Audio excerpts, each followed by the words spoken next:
Lorsque vous voulez changer les choses, vous ne pouvez pas plaire à tout le monde. Si vous faites plaisir à tout le monde, vous ne faites pas assez de progrès. Qui est l'auteur de cette célèbre citation? Je vous laisse répondre en commentaire. Bonjour les gars, j'espère que vous allez bien et que tout se passe bien pour vous. En tout cas, moi de mon côté, ça va. On est mardi aujourd'hui et nous allons continuer avec notre série de vidéos des 100 hommes les plus riches de la planète Terre, selon le classement Forbes 2022. Alors, si vous me découvrez pour la première fois, je vous invite à vous abonner à la chaîne et à activer la cloche de notification pour ne rien rater de cette belle aventure. Les gars, on va parler aujourd'hui de l'histoire, du parcours, du phénomène, de notre génie d'informatique et d'internet, les propriétaires de Facebook, appelés de nos jours métavers, Instagram, WhatsApp, Messenger, le 6e homme le plus riche du monde, alias Mark Zuckerberg. Mark Elliott Zuckerberg est né le 14 mai 1984 à White Plains, dans l'état de New York. Né d'un père dentiste appelé Edward Zuckerberg et d'une mère psychiatre appelée Karen. Il est issu d'une fratrie de 4 enfants dont il est le seul garçon. Il suit des études à la prestigieuse université d'Harvard où il se penche sur le développement informatique des jeux et des blogs. Dès le collège, à l'âge de 12 ans, il s'initie à la programmation informatique, une passion qui lui vient de son père. Il est le cofondateur et l'actuel PDG de la société Facebook. Mark commence par apprendre le basique et développe son premier programme, ZuckNet, une messagerie permettant de communiquer sur un réseau local entre les ordinateurs de la famille et les cabinets de dentiste de son père, situés au rez-de-chaussée de la maison. En 2003, Mark Zuckerberg développe FaceMath, un site dont l'unique but est de comparer les atouts physiques des deux étudiantes et de voter pour la plus attirante. Ah ouais, j'avoue que les gars, il vient de loin. Avec ses amis Eduardo Saverin, Dustin et Chris, il lance la première version de Facebook, baptisée Facebook. Le 4 février 2004, initialement le site s'apparente à un trombinoscope du campus de Harvard, enrichi d'une messagerie. En 2 semaines, la moitié des étudiants y ont créé leur profil. Pendant 4 mois, le site est opéré directement depuis une chambre étudiante du campus. Mark abandonne ses études et décide de migrer la société dans la région de Palo Alto en Californie. En fin 2004, Facebook comptait 1 million de membres. Face au succès rencontré, le réseau social s'ouvre ensuite à d'autres campus, puis aux établissements scolaires secondaires avant d'être en accès libre. Grâce à une première levée de fonds de $500,000 par le business Angel Peter, le service accueillait 6 millions de profits et détrônait MySpace en fin 2005, qui était le mastodonte de l'époque. En décembre 2010, Mark est élu la personne de l'année par le magazine Time. Cette année-là, en marque de reconnaissance pour son esprit d'innovation, il est ajouté au California Hall du musée de Sacramento. En 2013, il est listé comme le plus jeune PDG du classement Fortune 500. En 2016, il reçoit le prix d'innovation Axel Springer. L'année suivante, l'université de Harvard lui délivre un doctorat honoris causa.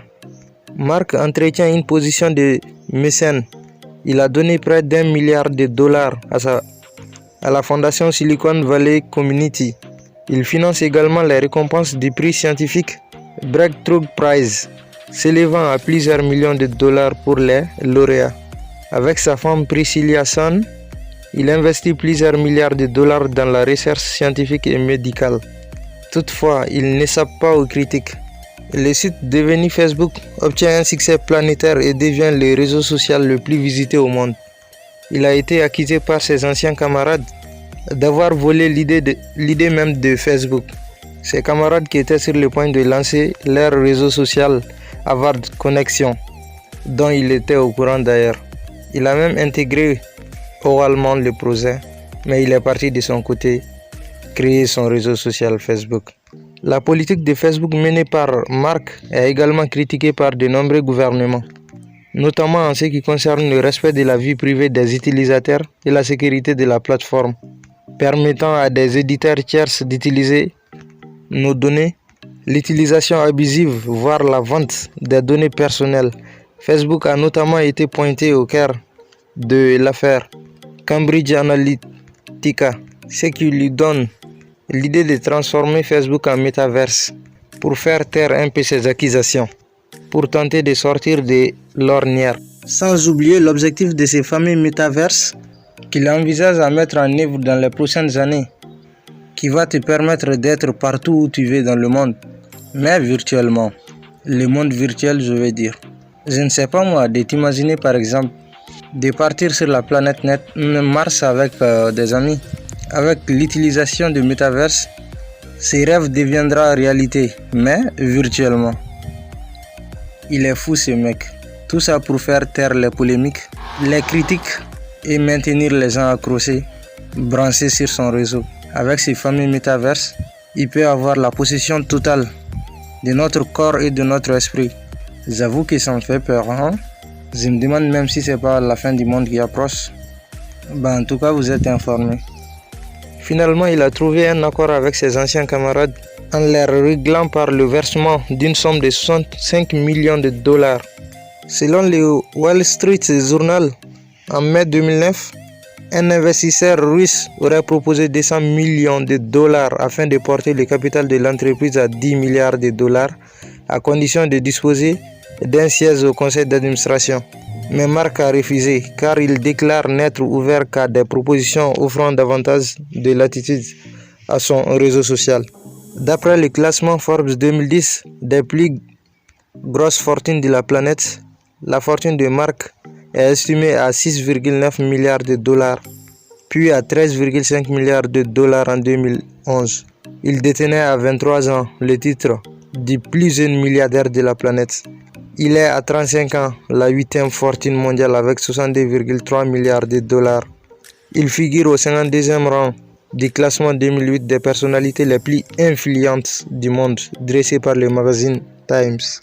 Facebook entre en bourse le vendredi 18 mai 2012, jour où Mark a l'honneur de faire sonner la cloche du Nasdaq pour son entrée.